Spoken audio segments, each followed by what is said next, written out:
नमस्कार, मी Manish Sawant, गजालींचं Konkan YouTube channel आणि आमचं कोकण विथ मनीष या प्रोग्राममध्ये सर्वांचं स्वागत आहे। कोकण विथ मनीष थ्रू आम्ही कोकणातील हिरवागार निसर्ग, खाद्यपदार्थ, उत्सव, सण सर्व तुमच्यापर्यंत पोहोचवण्याचा प्रयत्न करतो। आणि आजचा आमचा विषय आहे, आजचा आमचा एपिसोड आहे दशावतार। दशावतार जो आहे तो कोकणातील प्रमुख मनोरंजनाचा स्रोत आहे। पौराणिक कथावर ही नाटकं केली जातात। दशावतार हा शब्द का पडला तर या नाटकामध्ये जे आहे ते विष्णू, भगवान विष्णू जो आहे त्याचे 10 अवतार दाखवले जाते। त्या 10 अवतारापैकी मत्स्य, कूर्म, वराह, वामन, नरसिंह, परशुराम, रामकृष्ण, बौद्ध आणि कल्की ही जे 10 अवतार आहेत ते प्रेक्षकांसमोर आणले जातात। सहसा ही नाटकं जी आहे ती रात्री होतात आणि पूर्ण रात्रभर चालतात। पण माझी जी व्याख्या आहे दशावताराविषयी ती अशी आहे की कलाकार जो आहे तो खूप जास्त अवतार घेतो, म्हणजे खूप जास्त वेगवेगळे पात्र जी आहे ती साकारतो। तुम्ही देव म्हणा, राक्षस म्हणा, राजा म्हणा, शिपाई म्हणा, नारद म्हणा आणि सगळ्यात मेन म्हणजे स्त्री पात्र जे आहे ते दशावतारीच्या कंपनीमध्ये जो आहे तो पुरुषच साकारतो आणि अशी वेशभूषा करतो, असा पूर्ण त्यांचं सौंदर्य दाखवतो की तुम्ही म्हणणार ही महिलाच आहे। आणि हे एक वैशिष्ट्य आहे आणि जास्तीत जास्त कुठचाही अवतार करू शकतो, म्हणून मी त्यांना दशावतार म्हणतो। आणि आज आपण दोडामार्ग तालुक्यात आहोत, छोट्याशा गावामध्ये शिरंगेमध्ये एक प्रयोग सादर होणार आहे दशावताराचा। तर त्यांच्यासोबत आपण जाणार आहोत, कलाकारांशी बोलणार आहोत आणि जास्तीत जास्त इन्फॉर्मेशन मी या व्हिडिओमध्ये तुम्हाला देण्याचा प्रयत्न करेन। आमच्यासोबत तुम्ही कंटिन्यू ही व्हिडिओ बघत राहा। आपण आता डायरेक्ट तिकडे रवाना होत आहोत।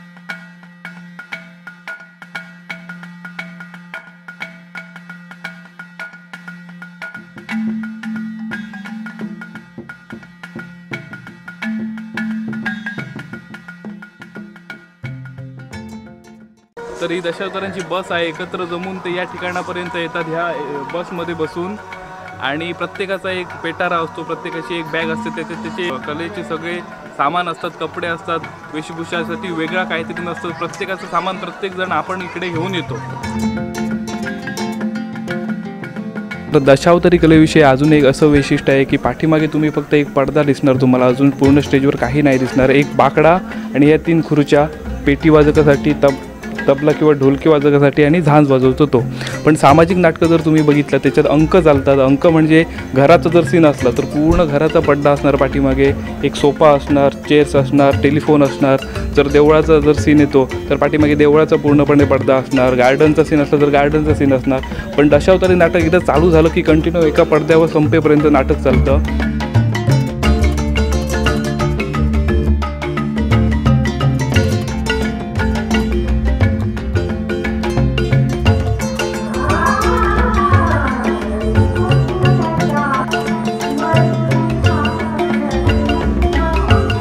जर तुम्ही इकडे बघितलं तर सगळी जी सामानं आहेत ती पूजेला ठेवली आहेत। गणेश मूर्तीपासून सुरुवात करून नंतर हे जे आहे तलवारी, कुऱ्हाडी, हे हा साप आहे, परत गदा आहे, जे लागणार साहित्य आहे आणि शस्त्र आहे त्यांची पहिल्यांदा पूजा करतात। सध्या जे आहेत जर तुम्ही बघितलं तर दशावतारी झोपले आहेत तिकडे सगळे, कारण की पूर्ण रात्र जी असते त्यांना नाटक करायचं असतं, तुम्हाला एंटरटेनमेंट करायचं, सगळे झोपून घेतात आणि सकाळीपर्यंत हे नाटक करतात। आपल्यासाठी एक दिवस तो पाळण्याचा असतो, पण ह्यांना गावोगावी जाऊन ते दर रात्री जे असतात ते नाटक करत असतात।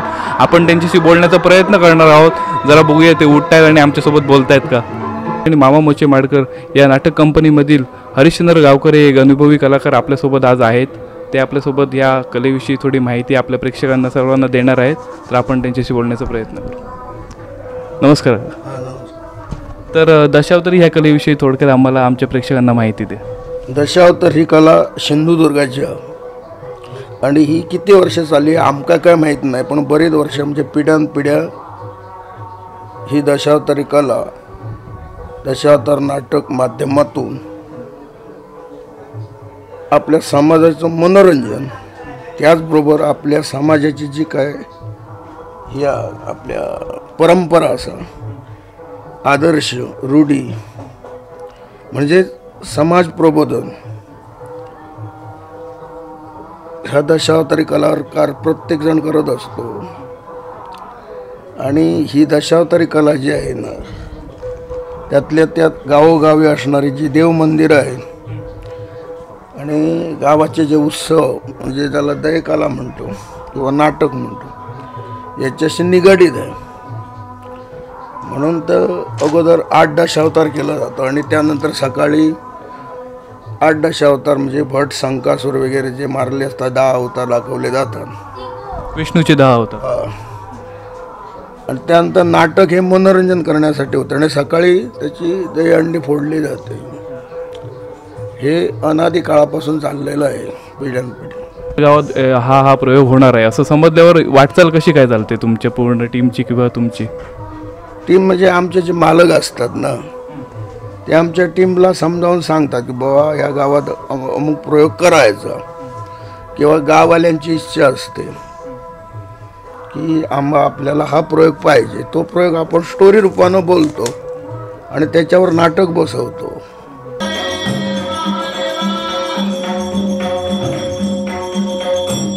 कृष्णा शेटकर आपल्यासोबत आहेत, त्या कलाकाराशी आपण आज बोलणार आहोत. आणि भाषण वगैरे पाठ असतं किंवा कुठे लिखित वगैरे असतं का? नाही, याला वाचनाची आवड पहिल्यांदा मुख्यतः पाहिजे, आवडच पाहिजे. आणि वाचन केल्यावर ती कला सादरीकरण होते. कुठं भाषण पाठ करून लिहिलेलं कुठे नसतं किंवा आपली रेसल घेऊन नाही होते. कारण ते शेवटी कसं देवाचा आशीर्वाद, गणपतीचा आशीर्वाद असतो. त्या गणपतीच्या आशीर्वादावर ही कला आम्ही सादर करतो. पेटाऱ्यामध्ये काय काय असतं तुम्ही घेऊन येतं ते सांग. या पेटाऱ्यामध्ये आपला मेकअपचं सामान, त्याबरोबर फक्त वेशभूषेचं सामान. म्हणजे एकच असं नाही, एका रात्रीला प्रत्येक नाटकात वेगवेगळी भूमिका असतात. त्या भूमिकेप्रमाणे आम्ही सामान ठेवतो. सामाजिक नाटकामध्ये आपण बघतो मेकअप मॅन वेगळा असतो, वेशभूषा करणारा वेगळा असतो. इथे कसं काय असतं? हा स्वतःचा मेकअप स्वतःच करायचा. तुम्ही कसं काय शिकला मेकअप वगैरे? आता कसं आम्ही एकमेकाचं बघून शिकलो आहे. ते कसे कला रंगकाम करतात असे बघून ते आम्ही शिकलो आहे. आजची जर पिढी आपण बघलो तर ह्या कलेकडे जास्त तेवढी आकर्षित नाही किंवा यायला बघत नाही. तर तुम्ही काय त्याविषयी? कारण शेवटी काय, आता ह्या कलेत प्रवेश करायचा असेल तर त्या प्रकारचं मानधन भेटत नाही, एक झालं. आणि दुसरं म्हणजे कसं आहे, ही कला सादर करायची असेल तर 24 तास इथे बांधते का असतो. दुसरी कामं कुठे करायला भेटत नाही, हे एक झालं. आणि ही कला जर सादर केली तर खरोखरच आपल्या जीवनात निश्चितच बदल होईल.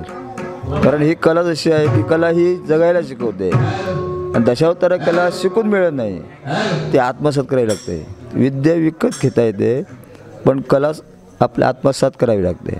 आणि ती कला साधारण आत्मसात केल्यावर जीवनाचा मार्ग बदलतो, हे मात्र निश्चित आहे. कंपनीतील अजून एका कलाकाराशी आपण आज बोलणार आहोत. नमस्कार. नमस्कार. तुमचं नाव सांग. कृष्णा वारण. आणि आज तुम्ही कुठचा पात्र करणार आहात ह्या प्रयोगात? स्त्री भूमिका राणी. स्त्री भूमिका राणी. स्वतः एक पुरुष आहेत पण स्त्री भूमिका करणार आहेत आणि खूप छानपैकी वर्तन मी पण बघितलं आहे.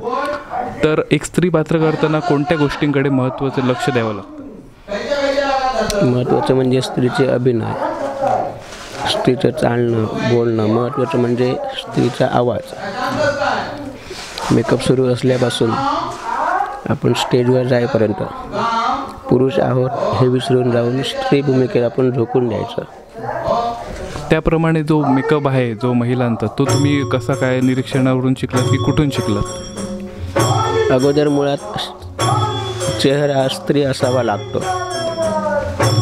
तो पुरुष जरी असला तरी स्त्रीचे हावभाव म्हणजे नाजूकपणा चेहऱ्यावर जो आहे, तो चेहऱ्यावर नाजूकपणा आपल्याला मेकअपमध्ये उतरावा लागतो. तुम्ही पहिला जो प्रयोग आहे तुमचा स्त्रीपात्र कधी केलात आणि कसा काय ह्या स्त्रीपात्राकडे तुम्ही गेलात? मी पहिला प्रयोग 2006 केला. माझा आवाज स्त्रीप्रमाणे होता हे मला नंतर जाणून आलं, म्हणून मी स्त्री भूमिकेकडे झुकलो. तर मला एक सांगा, दैनंदिन जीवनात तुम्ही एक पुरुष असता पण स्टेजवर आल्यानंतर स्त्री पात्र करतात, तर लोकांकडून कशी प्रतिक्रिया भेटते? कोण चांगलं म्हणतो, कोण वाईट भेटतो, कशी प्रतिक्रिया असतात? हे प्रत्येकाच्या लोकांच्या मनावर अवलंबून असतं. काही हितचिंतक असतात, काही हितशत्रू असतात. पण ह्या भूमिकेत वावरत असताना लोकांचा मला बराच प्रतिसाद मिळाला.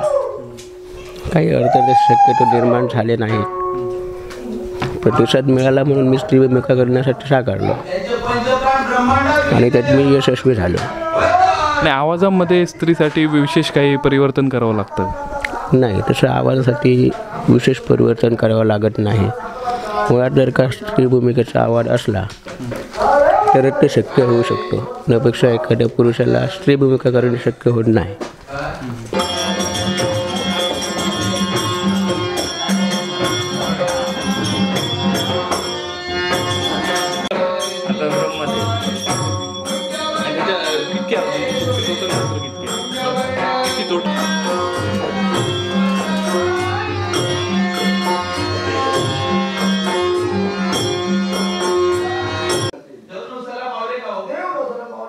तुमचं नाव सांगा. प्रथमेश माळगावकर. ठीक आहे, आम्हाला थोडं मेकअपविषयी काहीतरी माहिती द्या. हां, तर हा मेकअप करायला, एका पात्राचा मेकअप करायला किती वेळ लागतो? एक पाऊण तास लागतो. एक पाऊण तास कंटिन्यू एक मेकअप करायला लागतो.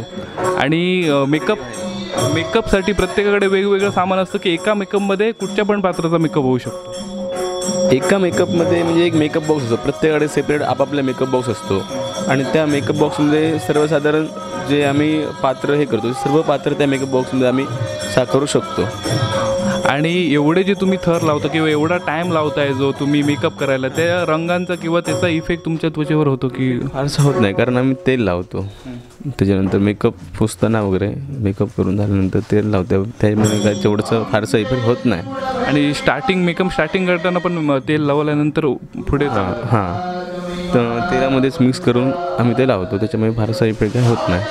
तुम्ही आता कुठचं पात्र साकारणार आहात? मी आता दत्त माऊली.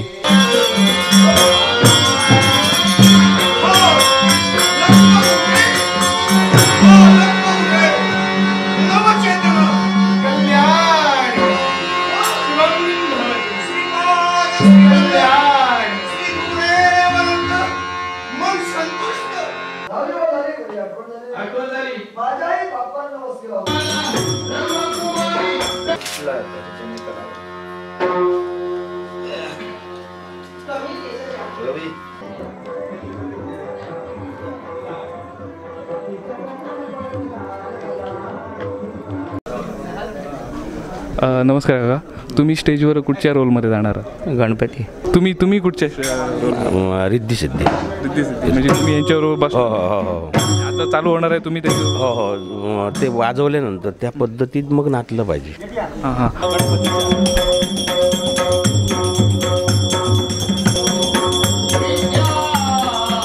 तर नाटकाला आता जी आहे ती सुरुवात झालेली आहे. श्री गणेशच्या आरतीने ही सुरुवात होते. श्री गणेश आणि रिद्धी सिद्धी तिकडे जाऊन बसले आहेत. आपण दाखवायचा प्रयत्न करू इकडून.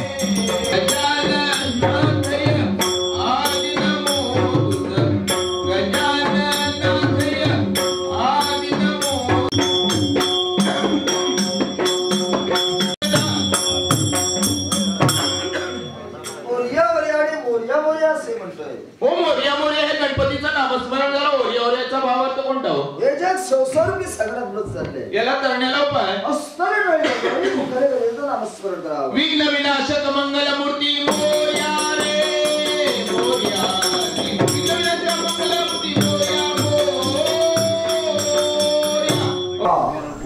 आत्ता तुम्ही महिलेचा जो आहे तो पात्र करून आला आणि आता कुठचा करणार आहात? हे विष्णू. आणि पण येऊन लगेच तुम्ही सोडलं आणि हे नवीन तयार करता, नवीन वेशभूषा तुम्ही नेसताय. नवीन किती धावपळ होतं? होतं ही का?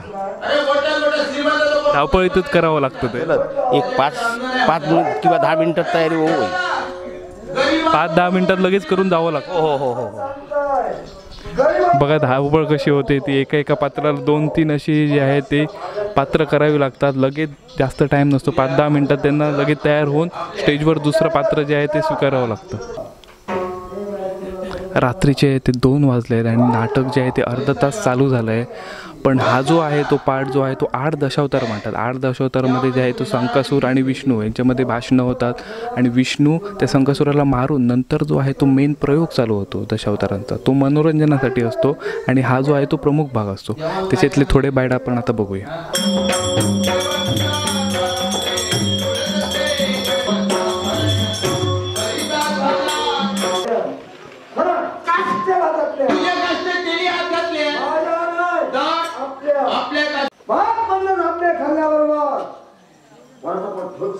सुरुको झालो रपट झाले काय केले? माळाच्या खांबावरती खापावर बैठलेल्या रबर मृत्तिकेचं जामणं बोलतात त्याला. कवाळ्याचाच बसलो. विष्णूचं पात्र तुम्ही साकारलेलं, त्या पात्र तुम्ही नक्की काय केलं स्टेजवर? ते संकासराग मारण्यासाठी संकासराग मारून आता नाटक चालू होतं. मेन नाटक आता चालू होणार. मग आता तुम्ही कपडे सोडतायत जे विष्णूचे, आता नंतर कुठचं नक्की पात्र आहे? परत रिद्धी सिद्धी म्हणजे म्हणतात पूर्वी म्हणतात ना बिली मारो ते. पण पहिले जे स्त्री पात्र केलं त्याचे कपडे पूर्ण घालणार? नाही ते नाही, दुसरे वेगळे परत. म्हणजे महिला पात्र परत करणार. हो हो हो हो म्हणजे पहिलं केलं तर तुम्ही रिद्धी सिद्धी, नंतर विष्णूचं, आणि आता परत बिल्ली मारू. बिली मारो. ओके, 3 पात्र तुम्ही टोटल साकारलं. पण एवढी सगळं कपडे काढणं घालणं, कपडे काढणं घालणं कसं वाटतं? किती घाई होते? सवय झालेली आहे ना, सवय आता ही सवय झाल्यामुळे काय वाटणार नाही आमका. पण फास्ट फास्ट कामं करावी लागतात. फास्ट फास्ट एकदम फास्ट जलद, नाही तो टाईम होता ना, लोक परत असणार.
नाही नामस्मरण केलं, नाही भजन केलं, मग असं असताना विश्रांतीसाठी बसलो असताना दत्त माऊली तू मला दर्शन दिलंस.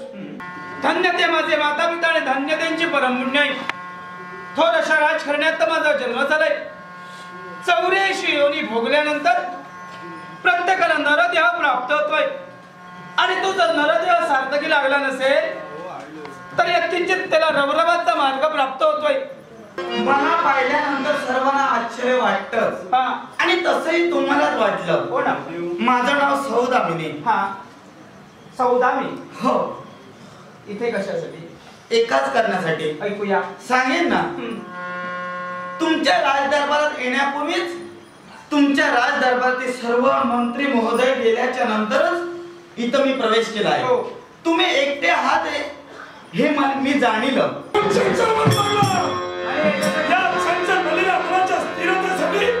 या राजदरबाराने ठाव घेतली. आमच्या मनाचं समाधान आपल्याकडे व्हावं ही आमची जिज्ञासा आहे.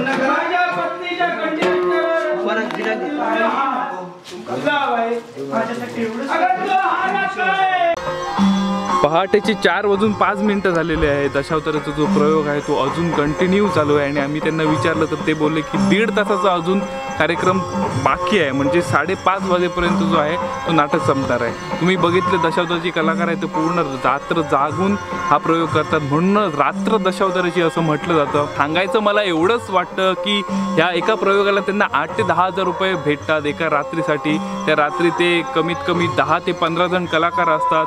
त्याच्यात ह्या महागाई त्यांचं कसं चालतं ते त्यांनाच ठाऊक. दशावतारीवरती जे आहे ते आयुष्य खूप बिकट असतं, चालत नाही व्यवस्थित. त्यांना कमीत कमी 500 ते 800 हा जो आहे तो शिल्लक रक्कम त्यांना भेटते. पण जर आपण ऑर्केस्ट्रा आणला, बाहेरून काहीतरी आणलं, तर त्यांना सहज 40-50 रुपये द्यावे लागतात. तर मला एक समजत नाही की कला जपणाऱ्यांना का 500-1000 रुपये भेटतात. तुमचे जे प्रतिक्रिया आहे ते पण इकडे आम्हाला नक्की कळवा. मी मनीष सावंत हा व्हिडिओ इकडे संपवतो. नक्कीच तुम्हाला जास्तीत जास्त इन्फॉर्मेशन मी द्यायचा प्रयत्न केला. जर व्हिडिओ आवडला असला लाईक, शेअर, सबस्क्राईब नक्की करा. आपण भेटू नवीन एपिसोडमध्ये. तोपर्यंत खुश राहा, समाधानी राहा, हसत राहा. तुमची काळजी घ्या, तुमच्या कुटुंबाची काळजी घ्या. धन्यवाद.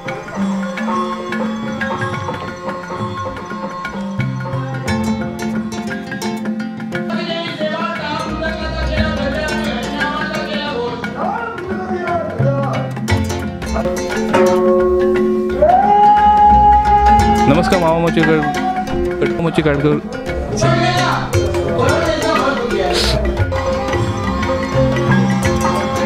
4 वाजून सकाळ परत